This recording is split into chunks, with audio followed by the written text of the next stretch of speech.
Det är ordentligt läckert. Jag ångar att släppa vinnar för så att det är ordentligt. Ja, vi ena för men det var inte ordentligt vi så men det är ordentligt läckert. Det är första sigur så att det är bästa linjen så att ja. Ja, vi är ena för. Det var så ung, vi är inte inne, men ett visst vi har spalt vi och hunden är kvar. Det är ordentligt läckert.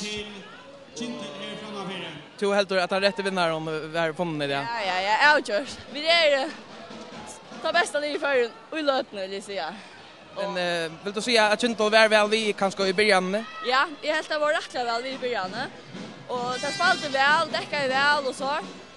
Och alltså vi måste kämpa för det, men det är liksom som att vi hade bättre orska än det här hade. Man kan ju köra för Javitsust. Men så vi kortar hem. Cheles mot Rentan. Det var väl vi börjar vi. Ja. Jag vet inte, vi får inte alla upp jag köra som det gjorde i början. Jag hade sagt att jag välja var att gå Atlantisten, men få några utvisningar så alla kör inte som det ska och jag hade det här vi ska gå.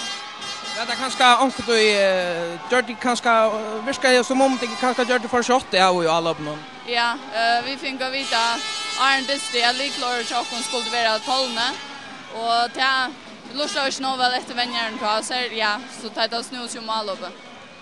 Men det var den rätta vinnaren som vann det alla gånger. Jag hade av Jordan, jag hade Malsjökan sida så jag hade att i läge. Men nu är det grejt onkult och tycker vi alltså att det nästa år kanske. Självande, alltså det är först för vi det Seba-finalen nu i 8 år och det är inte vunnit näka och länka till.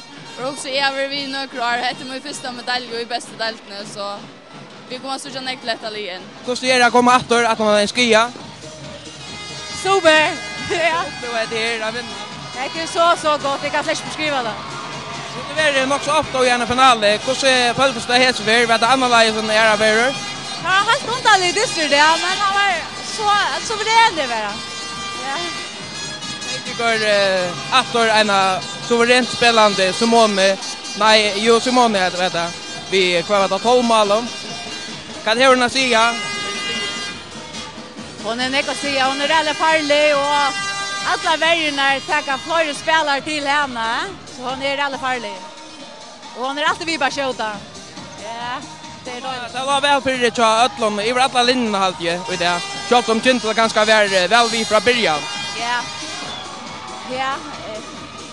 Ja, det kort Charlie Fistan men ju. Det är Jack Foot att han. Det nu vänder vi och hittar över här som skjutne passvarna så ofta. Nu sitter så här en fronten. Så ser jag att fantastiska där inne vet någon det tänkte så stor. Ja, det kan svarta gemma efter. Ja, det Askarna är redan jag kan säga. Det här är det.